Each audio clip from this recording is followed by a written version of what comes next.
I just saw you. Long time no see. Renee, is that our Renee? Which Renee are you? We've got lots of Renees. Oh, there's Hi there, Bryan. I'm a new agent. Oh, nice to meet you. Thank you. I'm in my car, so I apologize. That's okay. Just wanted to hop Bryan. on. What's up? Another day. It's a Thursday. Can anybody believe it's mid-March already? Like, I feel like it's crazy. Hey, serious question here, guys. When do I have to have my March Madness bracket completed? Did I miss the deadline for this already? I think Before Thursday. Before Thursday, like next Thursday? As long as your Okay. pool isn't doing the play-in games, you should be good. Okay. Honestly, guys, I just choose whichever jersey is prettier to me. That's how I also choose a lot of things. So just gonna say. Well, you don't need to worry about the Buckeyes in it because they're absolute freaking hot garbage. Oh, I know. The women's team's doing really well though, right? Yes, they are. All right, guys, we're going to give it about 1 more minute because everyone is notoriously late all the time because we lack discipline. And we're gonna dive into it. So for those that are new, who have never been on this call before, what we do is we are going to break this down into a couple different or 2 sections, and we're going to cover a couple different things. The first portion is we're going to actually talk about the 411 and the 135, what it is. Typically, we kind of glaze through it, but I am going to throw that out the window a little bit from the first half of my presentation because I'm feeling a little feisty today. And we're actually going to walk through what an actual legitimate one is. I'm going to have you do it with me, talk about the general concepts, because sometimes it gets a little confusing with a lot of numbers and trying to understand that it's not a to-do list, it's a goal list and what that exactly means. You know what I mean, Jelly Bean? Yes, no, maybe so. Cool. I will ask for participation. And if you have, and also ask that you turn your cameras on if you have the ability to do so, because I love to interact with you guys and see your beautiful shiny faces and all of it and how gorgeous you guys look today. All right, my loves, I'm going to jump on in. First, I'll introduce myself. My name is Liz Henry. I am the creator and founder of Market Center Mentorship. We are a third-party ancillary that does the new agent training or productivity coaching in our Keller Williams market centers. And I'm also an ILC whole life coach as well. So I live, breathe, and eat all of these methods. I actually instill all of them into my actual daily life. And with me is Mr. Bryan Leveritt, who is my business coach and who keeps my butt accountable for this as well. Say hello, Bryan. Hey, everybody. First of all, you missed an important thing that you do other than coaching and leading and building businesses. Did you know that Liz makes homemade Pop-Tarts and has never sent any of us any of them?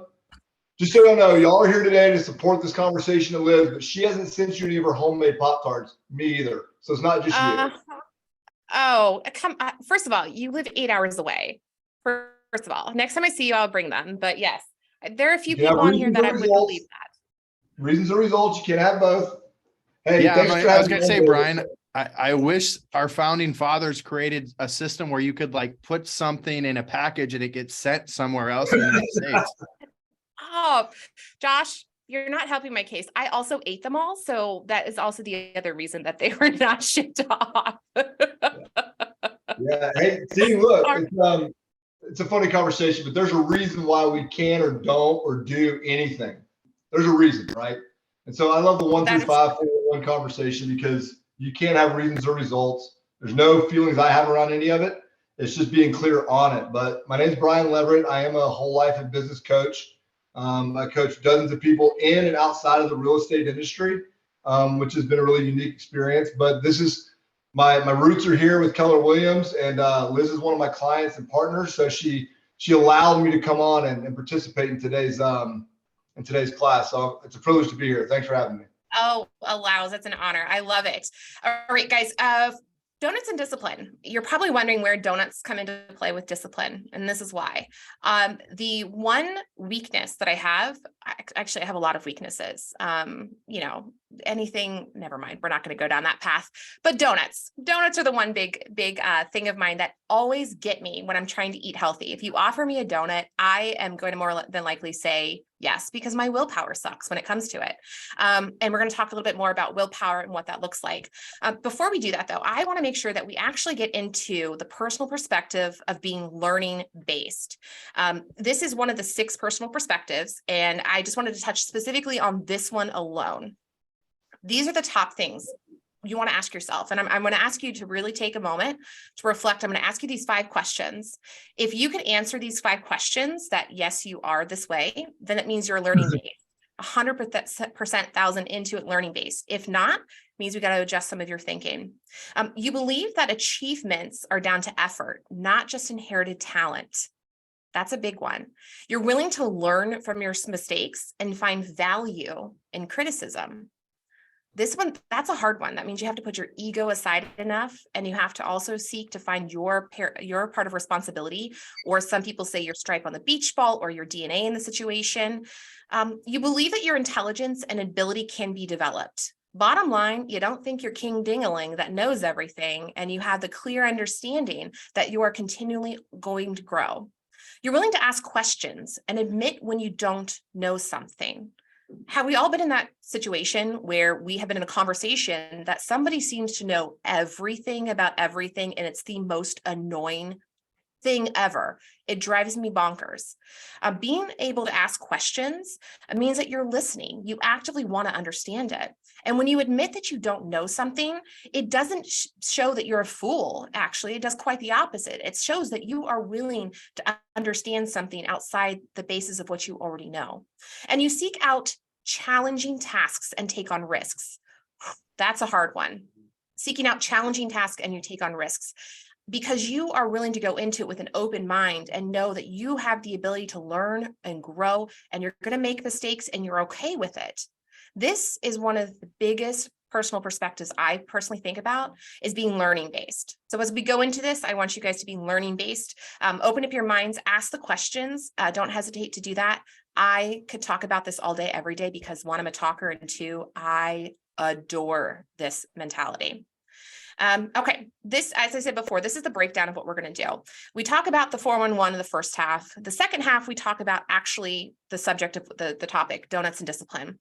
We're going to define the obstacles of discipline, overcoming the obstacles of discipline, and the next steps for it. But first, let's talk about what a 1, 3, 5, 4, 1, 1 is. All right, hold on. I got to pause for a second. Pull up my screen so I can see your shiny faces.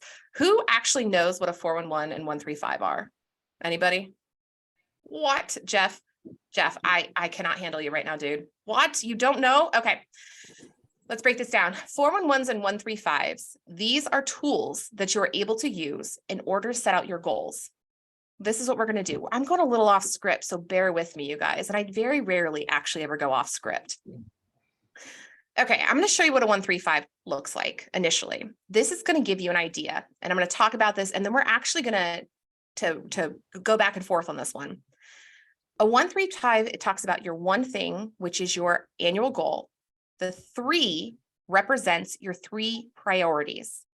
And your 5 are the 5 strategies to get you to your 1 priority. That sounds all fine and dandy, but it sounds like a bunch of cotton in your head. So let's break this down, each one. You need to have your goal. What is your annual goal? And it needs to be something that you can measure, right? What happens if you're not able to measure it? Then how do you define the success? Well, I think that's a good question. I think that's a good question. What is the intended purpose of a goal? What's the purpose of setting a goal? Who can answer that one That's a for live me? question. That's a live question to the group. What's the purpose of setting a goal? Why do we do that? I'll take any answer. It's the right answer. It's a score. It's acts as a scorecard. It's a scorecard. Okay, so it gives us our results, right? What's another purpose of a goal? Yeah. What does it do for you? It could help you achieve your dreams. Say that again. Help you achieve your dreams. helps you achieve your dreams. How does it help you achieve your dreams? If you say, I have a dream of selling 100 units, right? There's your goal. How does setting that goal help you achieve your dreams? It helps you like visualize it and gives you like a target to hit. Yep, 100%. Gives you a 100%. roadmap, guys. Gives you a roadmap. That's exactly what this 135 does, is it gives you a roadmap to those goals.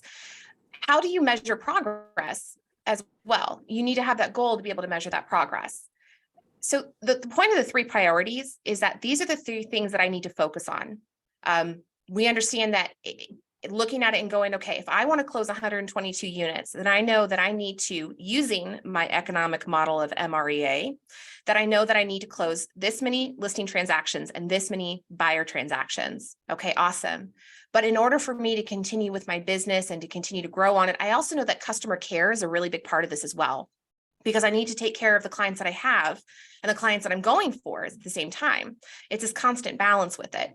Being able to write out what it looks like of what you need to do in order to accomplish that goal allows you then to break down what your week, what your month, what your quarters are going to look like. And then you're able to take measure and say, okay, this month I was supposed to hit XYZ amount of number of transactions, phone calls, networking events, whatever that looks like to you. I was able to hit that. Awesome. Oop.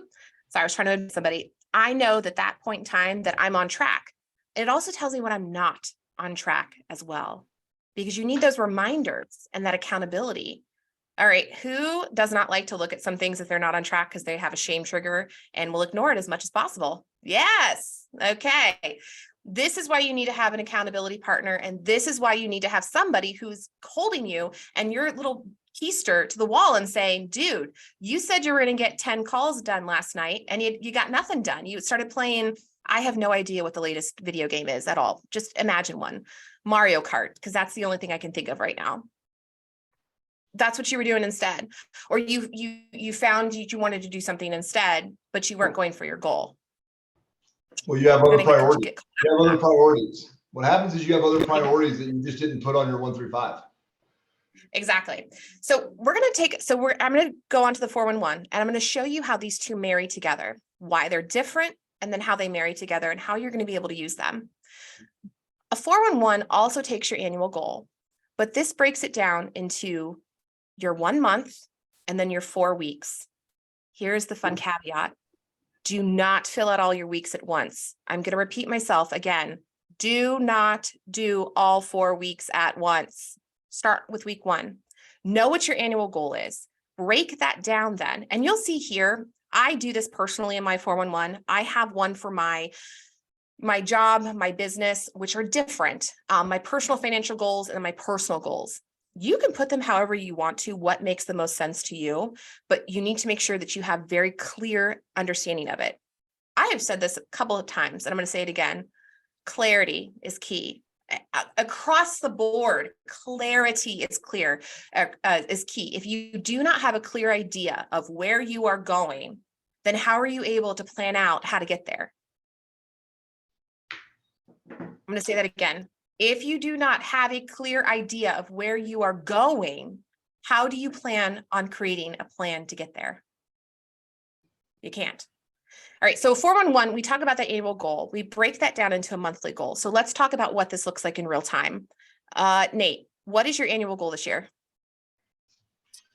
My annual goal is probably just the number, so probably like a 10 million sale. We're not going to use the word just ever. We're going to say, I'm going to do XYZ, right? Okay, my goal is I'm going to sell 10 million this year, correct? Mm-hmm. Okay, so how many buyer appointments and how many listing appointments do you need to have in order to accomplish that? I need to do a better job of that.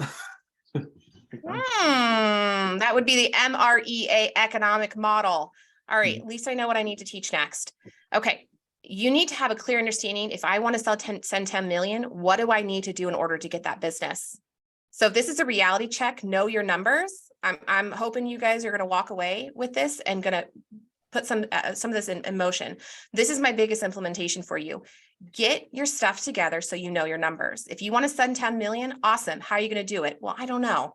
No, we need to know how many do I need to accomplish every single time. Josh, go for it.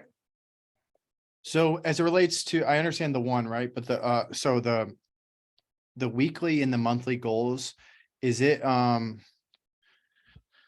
next week? Are the next 4 weeks laid out and the next month laid out? Or what are the monthly and weekly habits that I need to, you see what I'm saying? Did I ask my Absolutely. question? That's a phenomenal question. I love that question. Okay. It's going to be the current month, what you are doing right now. I will plan my month ahead of time.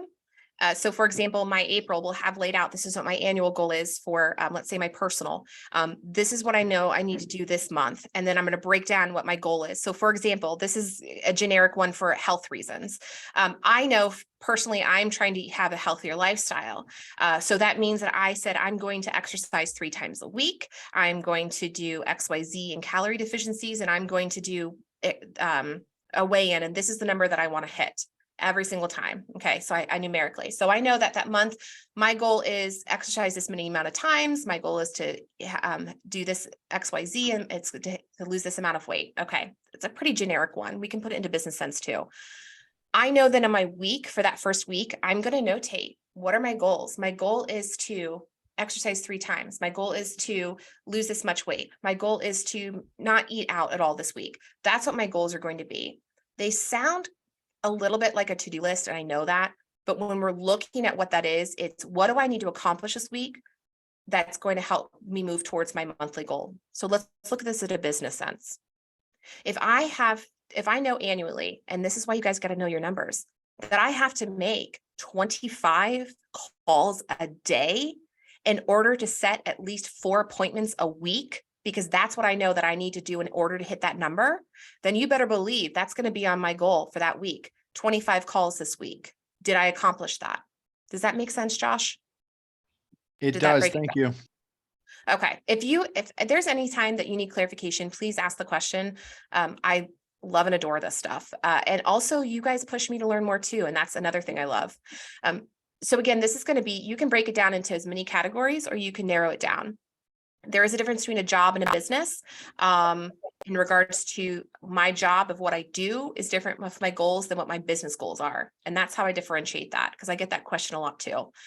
So when you're at the end of the week and you're reviewing where your numbers are, what you've accomplished with it, you're then able to set towards and plan what your week 2 is going to be. And here's the big deal. And here's the big thing. And this is across the board, my biggest advice. If you don't accomplish the goals for that week, don't quit. Don't quit. That's the silliest thing in the world to me. What I want you to do is readjust and look back and say, what did I not do right? What did I spend my time on that I should not have spent my time on? What were the things that I could change and fix in order to hit the goals that I need to this week? And how do I make up for the deficit? Bryan, how many times have you said that to me? I mean, Don't get upset. Yeah, here's what it is not only is it tracking to your goal at the end of the week, you're revisiting and you're readjusting for the next week, but it's a little bit more personal than that. If you look back, that's actually your life, right? That's what life was that week, right? So in your job, your business, your finances, whatever goals you have on there, when you can align your values, Liz, the things that are important to you inside of those categories, to see where the win is for you, right? Because a lot of us can hit our goals in these areas and still not feel like we're successful or feel fulfilled, or we don't feel like we're winning. And so I think it's important how you audit whatever happened at the end of the week. What are you looking for? What happened? How did I feel? What were the results, right? What would I change? It's probably the best relationship you can have with yourself and in those categories at the end of the week is to ask the best questions possible, right? So I spend about 45 minutes every Friday morning just in reflection on my calendar. And then I don't look at it again to adjust everything for the next week, right? But I'm more concerned with how I feel around things than what actually happened, right? Yeah. So yours a Friday morning. Mine is a Sunday afternoon. It's determined. It's everybody's own feel of when it feels good for them. But Sunday, I time block out my week and I say, what do I need? I looked at what my goals are. What do I need to accomplish this week? And then I chunk out my actual calendar in color coordinated, because that's how I am, and allows me to see what is it that I'm accomplishing? How do I need to break down? And that's where I create my to-do list, guys. That's where it comes down to the to-do list. When you time block it out, you take that next step and you say, I need to accomplish it this week. How do I do that? Then you time block out. That's where the to-do list comes into play. I'm gonna You say know what I some just thought of? analogies. Here's an analogy I just thought What's of. I that? don't know if you guys watched the Super Bowl. Did you watch the Super Bowl? For the commercials and the Rihanna concert, absolutely. I So did. Chiefs are down. Okay, Chiefs are down like they always are going into halftime, and they come back and win. Here's what's funny. They go into that game with a goal and priorities and a strategy to win the game. If the Chiefs don't have timeouts at a halftime to readjust and visit their goals and their strategy to see what's working, what's not, they lose to the Eagles. I just think that literally just as an insight I have. I'm going, how many other examples do we have, Liz, where you see people are successful in this practice of the goal just reinforces the strategy and the plan, but you have to readjust it and revisit it on a weekly, daily basis, whatever. And so as real estate business owners, when do you guys have your timeouts? When's your halftime? When's your first quarter break? Right? Where you go look at, hey, we came in here with the plan. It's working, it's not working, whatever it is. What do we want to adjust to? If the Chiefs have to do it to win, I bet we have to probably do it to win as well. Yeah, and I want Right? to. So it's not If just you don't us. mind, can I add on to that? Yeah, go ahead. Sure. Yeah, so in my previous life, before I was a realtor, I was like a business coach. And one example I used, because I was a big sports person, was if we had two football teams or whatever teams, and you had one that was allowed to huddle or break or timeout as many times as they wanted to, versus a team that was only allowed to meet before the game, which team do you think would win? And it'd probably be the one 100% of the time, Yeah. the one that to call as many timeouts or huddles as they want, because you're constantly got to readjust, you got to constantly plan and think of that strategy and then go after. That's great. That's That is a great. Yeah. That's So we're that amazing. other team. We're the team with no timeouts Mhm. when we don't do this. And Dang see it. here, guys, I'm going to go back to this personal perspective. And this is why I said this is one of my favorites. Actually, all 6 of them are my favorite, but this is my favorite for this one because it again, learning from your mistakes, that's a huge thing. What did I do wrong? How do I fix it? Instead of saying, well, it's not my fault. Let me give an excuse. It's let me shift and adjust. It's taking that time out and break, right? All right. Any other questions about 411-135? I have a tendency, guys, of speaking faster than most people can. Yes, I know. I'm a fast talker, always have been. So if you have any need for clarity, please let me know. I'm going to jump into where do I start? It seems a little backwards, but now that you understand the concept of it, we're going to talk about the stuff that you need to get started successfully, what that foundation looks like. I've already said you need to have clarity. That means knowing what your business goals are and your personal goals are going to be. And then you also need to keep motivated. That means knowing what your big why is and what your personal mission is. A really big part of that is this. When you are faced with making decisions, when you're faced with what your goals are going to be, you always need to ask yourself, are they in alignment with me? And people are like, oh, that sounds so cool. But what metric are you measuring that against? Your big why and your personal mission. And you need to seek really good clarity, and you need to dig deeper. It's not just, oh, well, my kids, awesome. It's I am creating a lasting legacy of generational wealth for my children so that they can have everything I never had, because I have to connect that emotion to it. We talked about that last month. That's why having that big why is so important, that emotional motivation behind it. And we're going to talk more about having that motivation later on today.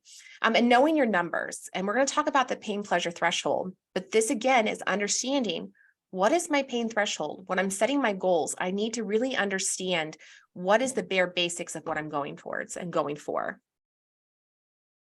All right, guys. we're gonna take a pause. We're gonna skip how to set weekly goals. We've talked about this one. This next question, I'm gonna ask everyone to turn their cameras on if you can. Those who have yours on, thank you. I love and adore you. And I see y'all and your beautiful faces. This is gonna be a tough question. I need you to answer me honestly on this one.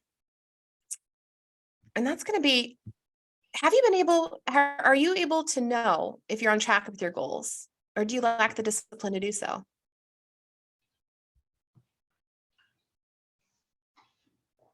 I'm going to let you simmer in that one for a second. Can anybody honestly say that they're able to keep on track with their goals, or do you lack the discipline to do so? Bryan, you are training for a pretty big race in your life right now. You're keeping on track. Jeff, you raised your hand. What you got for me?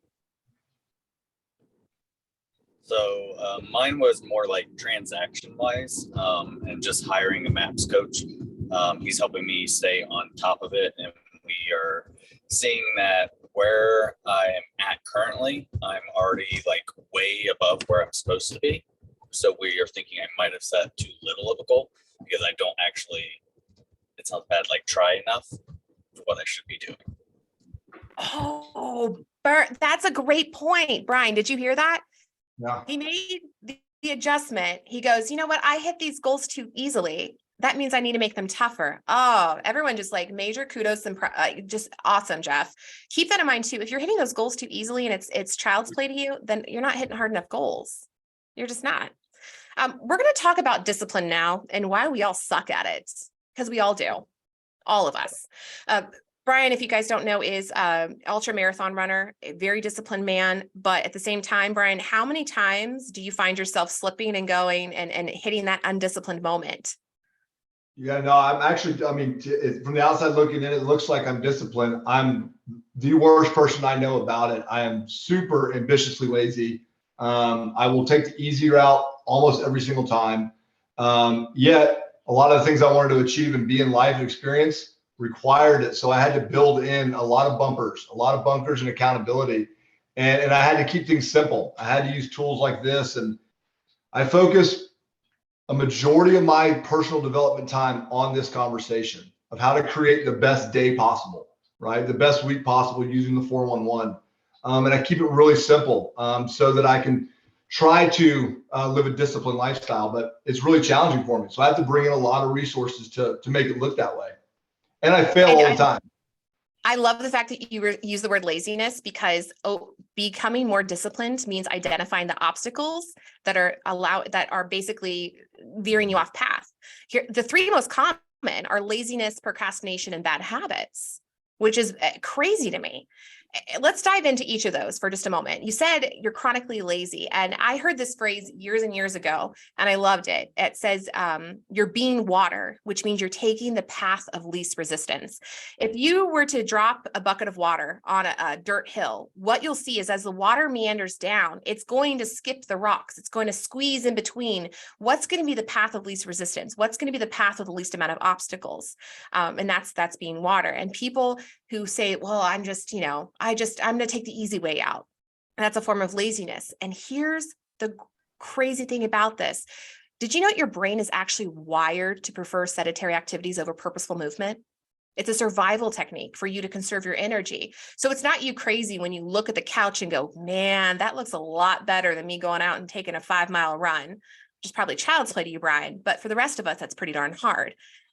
So you're already wired to do this.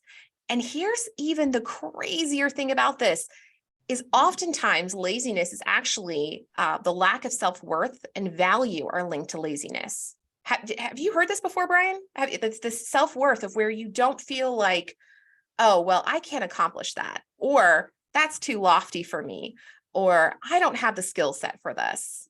Are you familiar with this one? How do you handle it when you have somebody that's like, I don't have the capabilities of that? Yeah, so it is linked to self-worth, and it is a survival technique. It's human instinct. Here's what it is you haven't found the alignment yet. We haven't found the alignment yet, right, with what we truly value. And that's why I said I feel my way through my week versus getting so wrapped up in what the results were, because laziness, it comes from not being in alignment, right, with the right things that we have value in. We don't want to do that thing. And then we say that we're lazy, and then we walk around all day saying we're a lazy person. We're not a lazy person. We're just not in alignment with the right things, right? That light fire to us, right? Mm-hmm. I can set goals. I can be intentional, and I can go pursue them. Laziness kicks in, right? Because we're not in alignment with the things that we value most, right? If something sets me on fire from the inside, I don't have to worry about being lazy anymore. What I now worry about is removing all the other things that keep me from that, right? The thing I value the most, I'm not lazy with my kids, right? Or my wife. I love my family, right? It's a huge value of mine. I'm not naturally lazy there. I'm lazy in wanting to make my sales calls. I'm lazy in wanting to go train every day, right? I'm lazy in certain other disciplines. The things I value the most, I'm not lazy in. So let me remove all the obstacles that keep me from those things, right? So that my energy is at the highest level possible every day, so that I can do the things that require discipline. Does that make sense? We do too much of the things that require discipline, not in alignment with what we value. Yes, So and actually, we're going to talk about that next. It's All right, like sure. you read my mind. It is, and it's about mental well-being and your mentality as well. There are several studies out by Harvard, by Yale, by all of the names that you know that are medical journals that talk about individuals that suffer from depression or have anything with their mentality are typically more likely to gear towards laziness and being called lazy, when really at the core of it, it's much deeper and there's more to it. So instead of getting down on yourself and saying, gosh, I'm so lazy, really understand what it is that you're avoiding, really understand the in depth of what it is instead of just blanketing and calling yourself lazy. The next thing that we talk about is procrastination. And this is the big thing also. If you are like me, I will procrastinate to the last minute. I used to think it was because I perform well under pressure, but really it was, I had a negative mood around it. Procrastination has nothing to do with laziness or lack of self-control, which I found fascinating. Dr. Fuchsia Cirrus, I cannot pronounce this name, I apologize. Professor of psychology, said it doesn't make sense to do something you know is going to have negative consequences. People engage in this irrational cycle of chronic procrastination because of an inability to manage negative moods around a task. So they're saying to themselves, procrastination itself, think about this. You are procrastinating on something that you know you should be doing, and then you feel guilty for not doing it, and then you do something else, and then you feel guilty even more so. And it's just this vicious cycle. And really what it is that you have negative feelings, or you have just a hang up about whatever it is you're supposed to be doing. Who is procrastinating when you're supposed to be doing your lead gen calls? Does anybody else do that? Who else cleans their house or changes the cat litter or does anything possible to get away from what they're supposed to be doing, because it's just not the most fun? If there was an award for that, I would win it. I think a lot of us would be like in the top 10 runner-ups. Procrastination, again, has nothing to do with lack of self-control. Get that negative talk out of your mind. Quit telling yourself, oh, it's because I have no self-control. No, it's because you don't have the right mindset going into this. And then we're going to talk about bad habits. Whew. I have a lot of them, and I have been systematically trying to get rid of some of them, which has been tough. But what I realized, and when I read this, is that it made such beautiful sense to me that when I understood the core of why I did the bad things or bad habits that I had, it really helped me identify it and then figure out how to not do them anymore. So bad habits come down to two things: stress and boredom. You stress eat, you boredom eat. When you're stressed out, you maybe shop. That's your way to alleviate. We call it retail therapy for a reason. And what do you do when you're stressed or bored? You seek dopamine. Remember us talking about dopamine last time? Dopamine is dope. You seek dopamine for that little shot of boost of happiness. Because what happens is that Sigmund Freud coined the term the pleasure pain principle. Who's heard of this before? Come on. I have to have somebody who has a liberal arts degree that had to take Psych 101 that has heard of this before. Yes, thank you. All right, pleasure pain principle. We also have heard of it as the pain threshold. Bryan, can you go in about this one? You and I had this conversation, golly, probably a couple months ago, where you were really kind of kicking my butt about you've really got to figure out if, are you going to continue down this path where it's not really making a difference, or are you're going to get over yourself and you're going to make these changes? Like, this is a habit that needs to change. Can you jump into the pleasure train? Yeah, it's so this is everything in life. Every decision we make, it only comes down to these two things. And we can challenge that conversation anytime. And I promise you, it'll always come down to moving away from pain or moving towards pleasure.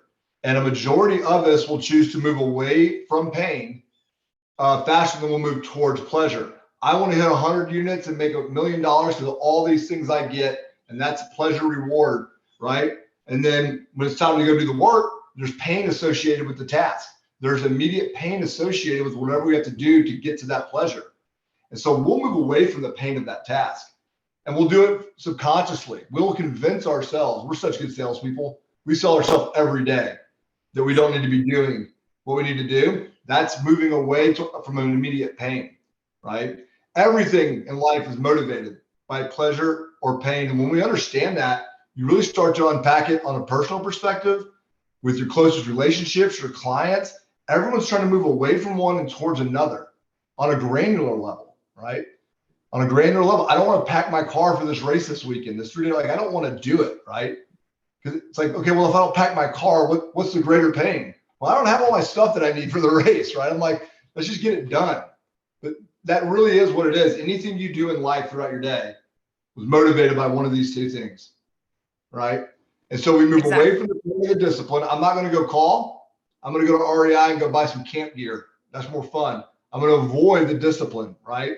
Go get the dopamine hit. Go fill it with something that's not in alignment with my values. Yeah. Yeah. Am I going to go take the dog for a walk, or am I going to go eat a donut? Yeah, I'm going to jump on TikTok for the next 3 hours. So the rabbit hole of Instagram That's reels. just me. That's just me. Yeah, I'm the same way. So that's a big thing. So the pattern here, guys, it is literally all in your head. Seriously, it has entirely has to do with your mindset and your thoughts as we consistently go through all of this over and over and over again. Okay, so this is what I want you to do. We're gonna 3 series of questions. Instead of asking yourself, why can't I be disciplined? You need to ask yourself, what is my motivation? So Bryan, you talked earlier, you said, I don't want to pack my car. It's not fun to do that. I'd prefer to go off and do something else. But if I don't do that, gosh, okay, then it means I'm not going to have everything I need, which means I'm not going to be able to accomplish that race, which means then I'm not going to be able to use that towards my goal. That's pretty big motivation, right? Yeah. Remember when I look for ways to gamify a discipline too. I mean, I'm like a psycho with this. I'll look for any motivation I need to get something done, right? So this morning, this was the challenge. And so I went to my kids and said, guys, I don't want to pack for this big race, and I'm sad to leave y'all. I need help, right? I need something to take with me that, reminds me of you guys. So they're like, we'll help you pack your car, Dad. So they bring down these 2 stuffed animals. They're like, you can take Spider-Man and Hulk with you, and he can sleep with you and camp with you. And I'm like, oh, can you take some of the snacks I brought too? And I turn it into a game, right? Anything you need to do in life, you can look at and say, all right, there's a pain associated with making calls, right? I got to make 20 calls today to lead gen for listings. How do I gamify that? Why am I giving that so much power? There's so much pain in that. I don't want to do it. Why don't I own it and gamify it and make it what I want it to be, right? And I change the meaning of it. I'm not trying to get a listing. I'm going to gamify what I'm trying to accomplish in the calls, right? And that's usually where I have to go to daily continue the process, is the game within the game of my activities. Oh, you brought up an amazing point. Gamify.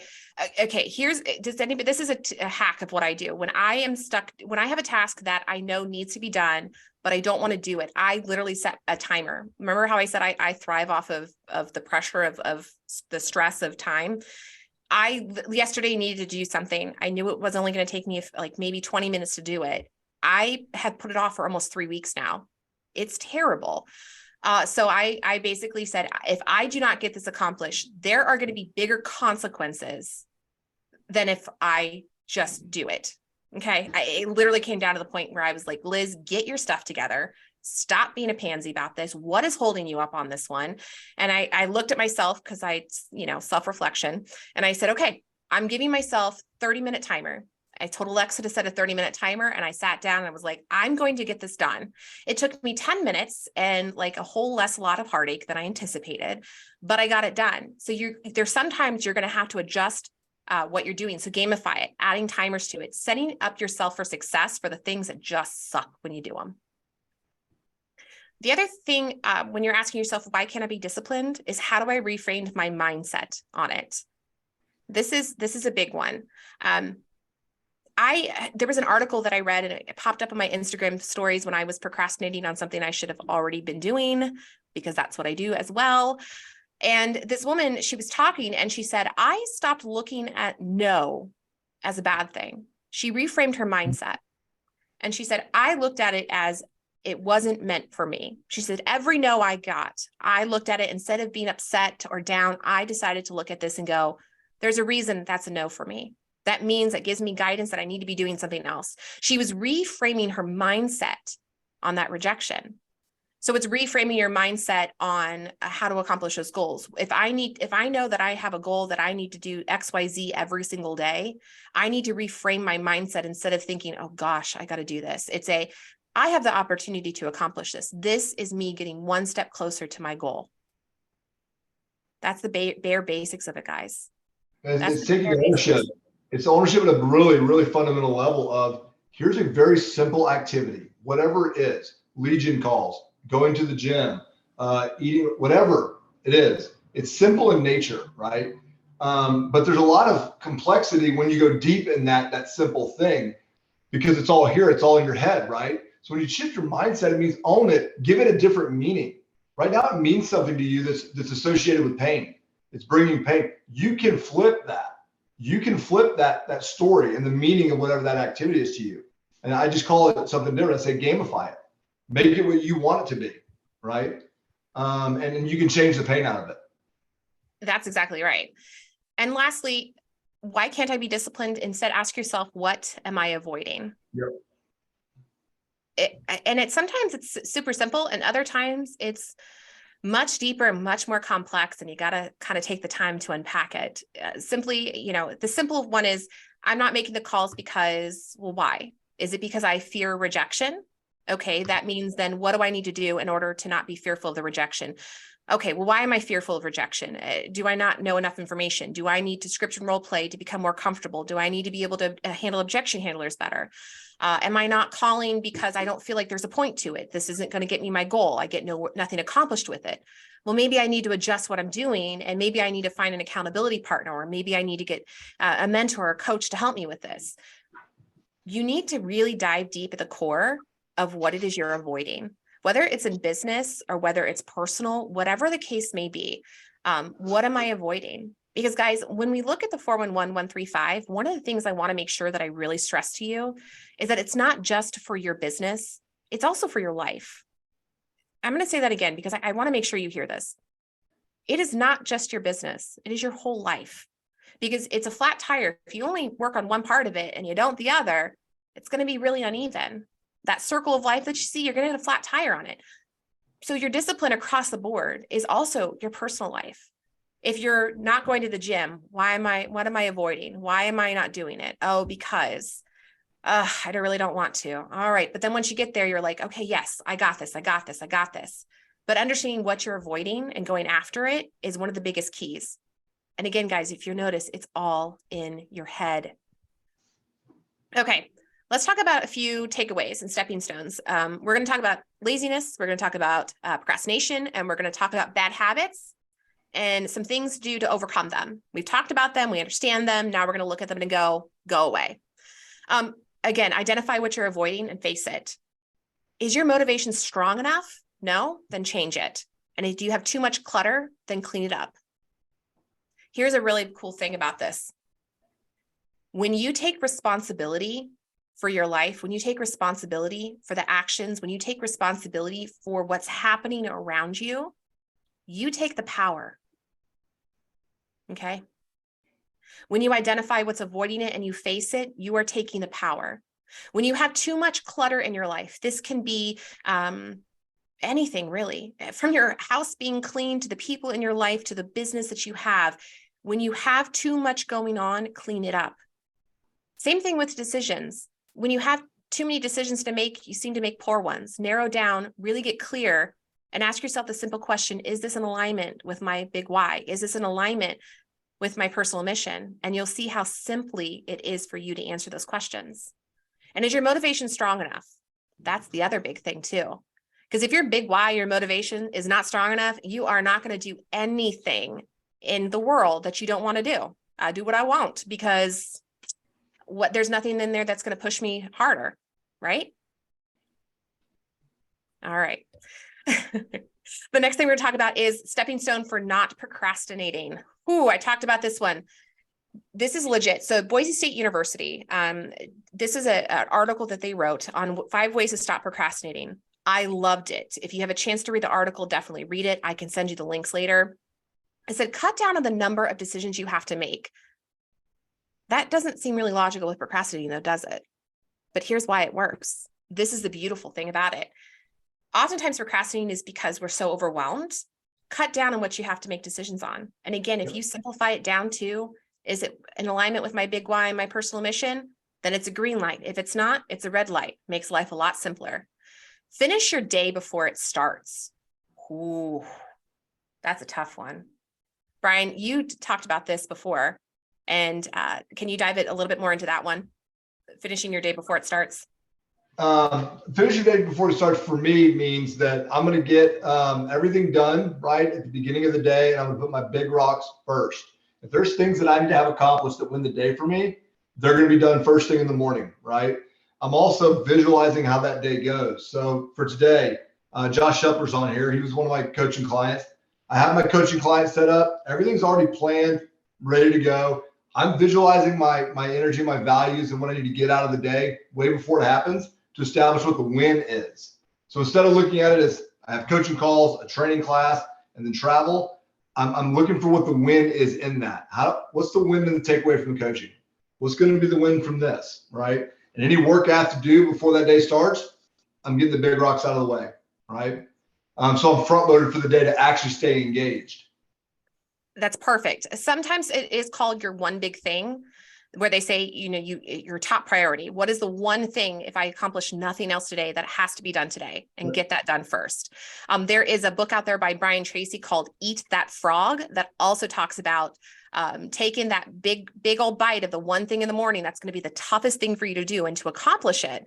And it sets you up for the rest of your day to be successful.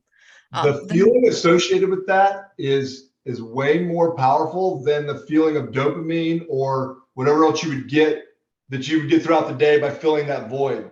The feeling of knowing that your one thing is done, first of all, you can't lie to yourself. You know when you feel in the zone, in a flow state, and you know when you feel accomplished or purposeful, is way better than the alternative, right? Yeah. Called peace is what the feeling is. Yeah. You took care of your priority, and it's fundamental to you, and you know it is, and your subconscious knows it is, and so you can't fake it. So there's a feeling associated with eating that frog or doing the one thing early in the morning. It clears out the subconscious priority, and there's peace so that you can engage in all the other activities for the day, and you can't lie to yourself on it. But that's the feeling you're looking for is peace, and then you move through your day. Yeah. And that honestly, if you ever feel in a funk, like if you ever have those days where by the end of the day, you feel like you've accomplished nothing, we all have these days and we have them frequently. Look back and reflect and ask yourself, did I set myself up for success today? Did I have a clear understanding of the one thing I needed to accomplish?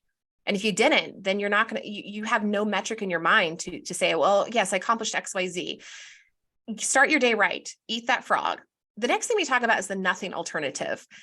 Let me explain this one. I'm going to read from the article because this one's a little bit more difficult to kind of explain sometimes. So the nothing alternative is a tip for avoiding procrastination. It was coined by a crime fiction writer named Raymond Chandler. He used it as a way to avoid procrastinating on his daily writing. It said Chandler had a difficulty sitting down at the keyboard and cranking out a predetermined word count every day, like some other successful writers. So he developed another method for overcoming procrastination and getting himself to do the work. He would set aside 4 hours every morning and give himself the ultimatum: write or do nothing. And Chandler advises writers, and presumably anybody of all professions who suffer from procrastination, to do the same.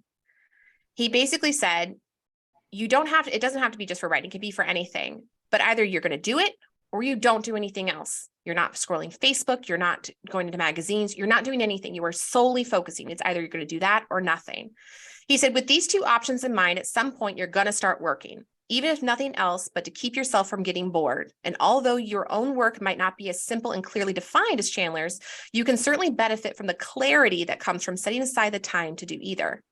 So this is really, really great if you're time blocking out. If I time block out 2 hours for lead gen, and I'm going to procrastinate, I'm not going to let myself do anything. I'm going to sit there silently until I get the gumption to do it. And that sounds absolutely bonkers, but I've done this before.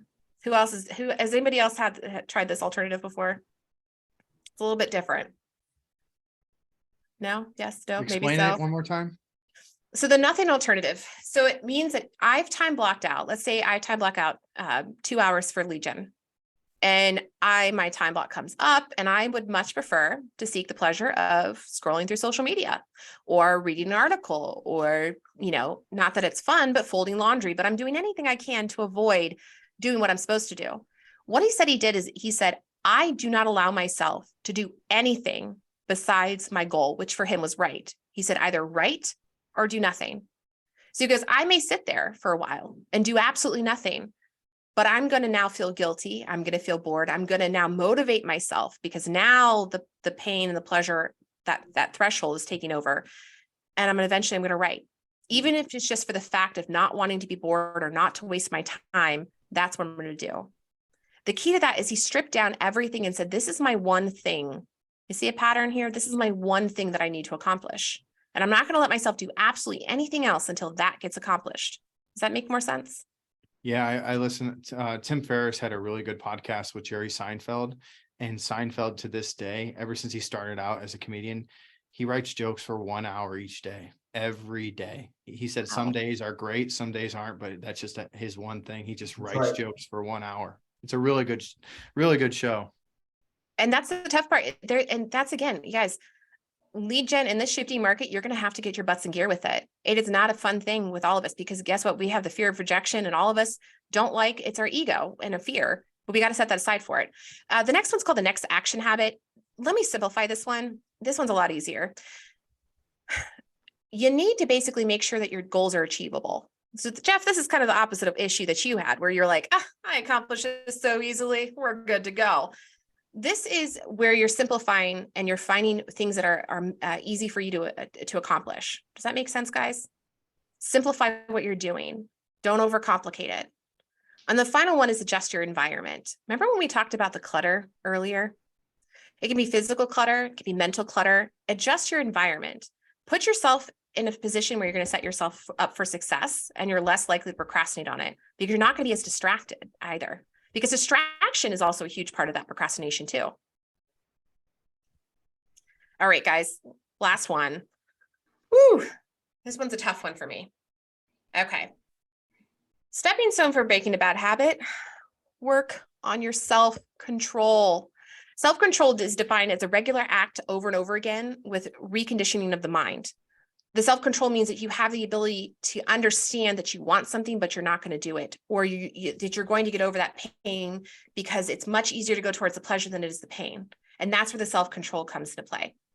Pleasure-derived bad habits are harder to break because we love the dopamine thrill. Even past the point when it no longer brings us the same pleasure, our minds have now been hardwired to associate that habit with the boost of dopamine. This was explained to me when I really wanted to understand this. He said, think of drug addicts who initially start because they get that dopamine thrill, and even beyond the point when it no longer brings the same pleasure, where it no longer affects them any longer, they still continue to do it. Now, again, there's addictive disease. However, it's that their minds have been conditioned and rewired to seek that pleasure. Same thing with me. I know that I need to go to the gym and I know that I should be eating my whole oats and not the donut that's sitting there. But for me, that donut is way more delicious than that oatmeal. But I know that I'm going to have to recondition my mind. I need to reframe my mindset and relook at my motivation and go, in the long run, what is going to be making me more successful? What's going to work me towards my goal? That donut or that oatmeal? And that's a harder habit to break. Absolutely a harder habit to break. We live in a country where, health is a huge thing in our country right now. Health is a huge thing for everybody. We need to be taking care of ourselves. If we don't take care of ourselves, we can't take care of anybody else, and we can't take care of our business. Breaking that bad habit is huge, and you're going to have a hard time with it. Don't try to do it all at once. Look at the big one, simplify it, do something that's easily to be altered first, give yourself some success with it, then continue down the line. Don't get overwhelmed and get angry and frustrated. I can't do this. Why am I so lazy? You got to stop with the self-hatred talk. You got to give yourself some grace with it. But at the same time, you need to hold yourself accountable as well. On that fun note, you guys are a live, active audience today, and I love it. What is the one takeaway now that we've talked about this, we've identified your bad habits. We've said, okay, we understand procrastination. We understand laziness. This all has to be do with discipline, because you need to be disciplined in order to accomplish your goals. So we've talked about a ton of stuff. What is your one takeaway that you're going to implement today? And I literally mean today before 11:59 p.m. What is the one thing that you're going to implement or do or alter or change that's going to push and propel your business forward? Go find how many buyer appointments I need. Go figure out how many buyer appointments you need. Yeah. And listing appointments and listing appointments. The whole thing, The whole shebang. So can we put a little bit of a challenge on you, Nate? Because I've been loving seeing you pop up in more and more classes. Can you next month for our 411 class show us your 411? Sure. Can I challenge you for that? Yeah. All right. Who else wants to take that challenge? Jeff, I'm looking at you. I see you. I see you. I'm going to call you out on this one. All right. So Jeff and Nate next month are going to have their 411s that they're going to share with us. Cool. All right. We have a room full of people. This is being recorded. I'm going on the record. These two rock stars are going to bring us our 411s. Anybody else? Anybody else want to join the trio? Come on. We need 3 amigos. Anybody? No? Okay. Got some Do you have a light. template for that? Do you have a template for that by chance? Do I have a template for that? Of Of course I have a template for that. We also have a digital form. I have a paper form. We got templates. Actually, here's a fun fact. If you go on to KW Connect and you look up the 411, you will find templates that are created by KW or other folks. And here's an even bigger thing. You will find a digital portal for it where you can keep track all digital for you. And it's just for you yourself. So when you log into KW Connect, if you're in the Keller Williams world, don't forget you will log in with your username and password, and that will pull up, and it allows you to export it if you need to, but it also allows you to keep a digital format of it as well. I have it in an Excel format I can send over to you guys. If you email me over at lizhenry@kw.com or hello@lchenry.com, I will be able to send that over to you guys as well. I'll have my email address on the next slide.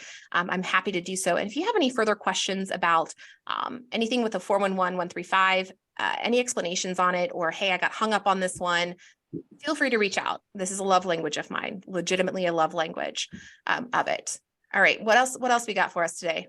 Who's going to walk away with something that they're going to implement immediately today? Rebecca, Whitney.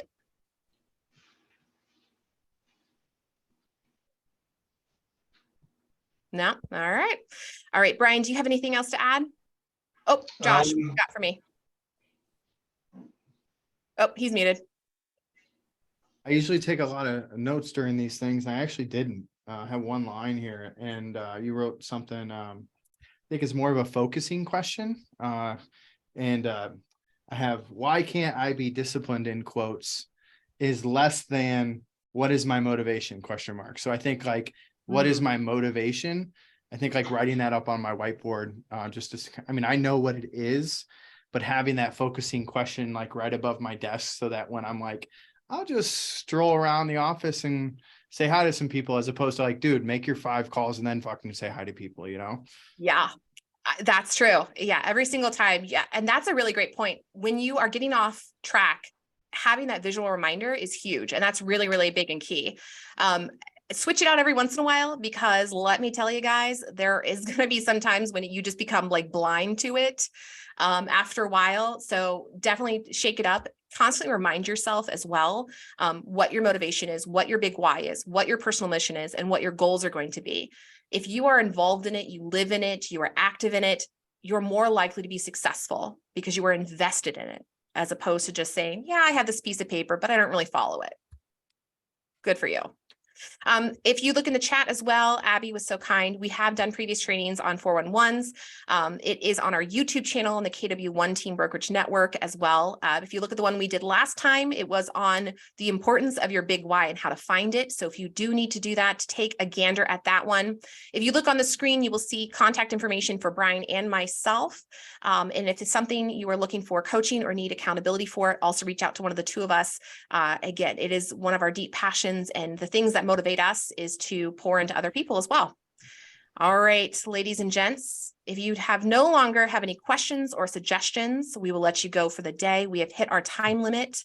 And again, it has been such a pleasure meeting with you guys. I love talking about this, and we will see you guys next month. See y'all. Have a good day.